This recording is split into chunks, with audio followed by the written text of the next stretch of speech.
Hi, everybody. I'm Charles, for those of you who don't know me, and we'll start with that question of whether or not you know me, because I have to give you a little bit of background here to get into why I'm raising the question of whatever happened to the movies. Okay? So, some of you know that I'm a filmmaker, and some of you may be coming to this after having read my blog or perhaps listened to the recordings I've made of the blog, or maybe just out of curiosity. But my background is in filmmaking and film criticism, and that's why I'm going to talk about this sort of from both angles. So real briefly, if you talk about the history of the movies, obviously, Hollywood was at its peak of popularity in the 30s, 40s, and 50s. And then in the 60s and 70s, things began to change a little. Instead of film or the movies being a general public medium that is sort of the measure of everyone's idea of how to have good time, the emphasis changes with less of an interest in storytelling and broad appeal than in directorial individuality. Now, again, I'm generalizing here. There's obviously a lot of popular movies in the 60s and 70s. I'm not questioning that. But the focus of attention moved much more to the director than, say, the stars or the script. Okay, that was true more or less through the 70s. And then in the 80s, things began to change for a variety of reasons.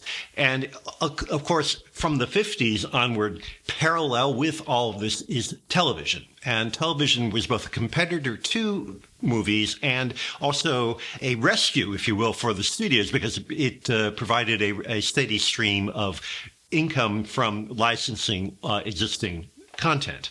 All right.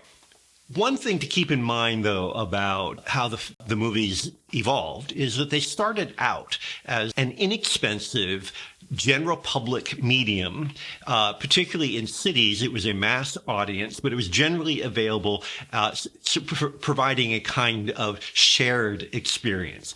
Television took some of that, but not all of it. And so two media could kind of exist side by side, although appealing perhaps to slightly different audiences.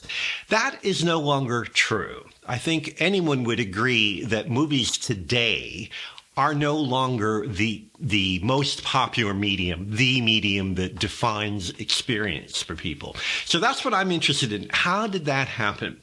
Well, I think there are a number of things that could be pointed to, not least of which is the expense, but we'll leave that out for the moment. I think really what we're talking about is how society itself has evolved. So that, for example, in the 30s and 40s, the local movie theater, you go to that because as an evening out, it gives a couple hours worth of entertainment, and that's a special thing for a lot of people.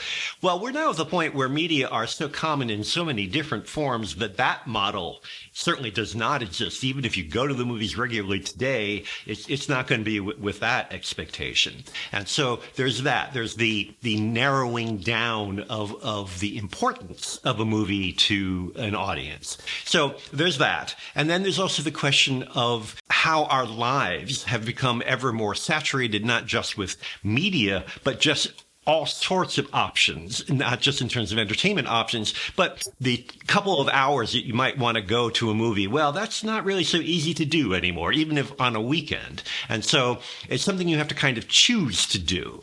And then there's the problem of distraction, which has become ever more of an issue with cell phones, etc., that people just simply are not used to sitting and watching a movie for any length of time. The idea of the concentrated gaze for an hour and a half to 2 hours is very, very difficult to pull off these days. All that out of the way. Now what I'd like to talk about, though, is why would you not be interested in a movie, leaving out the duration question. And I would argue that what we're really seeing is a decline in the notion of fiction film. Now, obviously, fiction and nonfiction, the dichotomy, it predates film, but there are issues related to both as film has evolved that I think are changing things. So obviously the narrative feature for the most part is a fiction-based medium, but within the notion of fiction, there's also the idea of drama. They are not synonymous. They often are both in the same object, but they're not necessarily the same thing. You can tell a story, a fiction, without necessarily trying to make it dramatic. And I think that that distinction is becoming more and more apparent because drama has become such a part of everyday life, unfortunately. And it's often unwarranted drama, but it's always there. Now, nonfiction, on the other hand, in film, of course, is associated with documentary. But documentary too, or I should say nonfiction film too, also is kind of bifurcated because on the one hand, you've got documentaries about a particular subject, reasoned out a script, a narrator probably, and it's a progression from one thing to the next. Okay, that's fine. It might be dramatized a little, but for the most part, it's very much more of a fact-based medium, except for journalism. Now, journalism is not exactly documentary filmmaking. It may become that, but it doesn't start out as that. It starts off as a supposed informative medium. But particularly in the United States, because the news networks want to grab your attention, keep you, and hold your attention. Sounds an awful lot like narrative, doesn't it? Yes, it's standard narrative, but juiced up. The whole have to have a story idea in journalism is distorted so that a contemporary event is hyped up into something which may or may not have significance, but the point is that it's the hype, really, that you're responding to.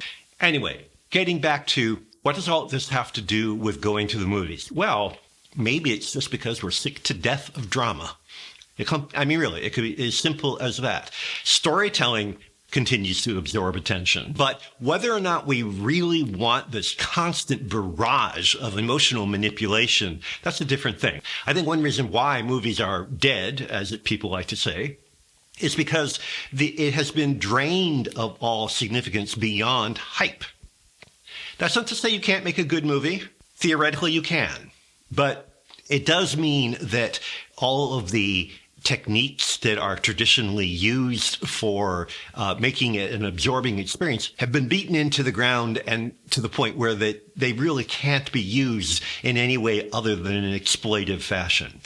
I would argue that, in fact, if you're going to talk about what is the dominant motion medium these days, you're looking at it. It's YouTube, it's TikTok, it's online shorts. Parenthesis here, I always find it kind of amusing that at this point, the old-fashioned idea of a short, which would be like 20 minutes or so, that's long-form content these days. And I think that meets audience expectations in terms of duration. It frequently will meet people's expectations of content, as, for example, pet videos. Why are they so popular? Well, they fill a niche, both in terms of content and duration and emotional involvement.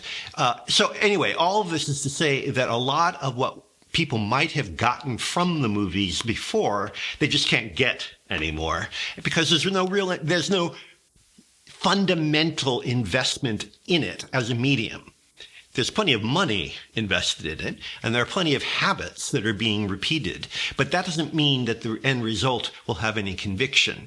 And I would point to something like a Star Wars and the subsequent series made from Star Wars as an example. The movie Star Wars came out in 1977.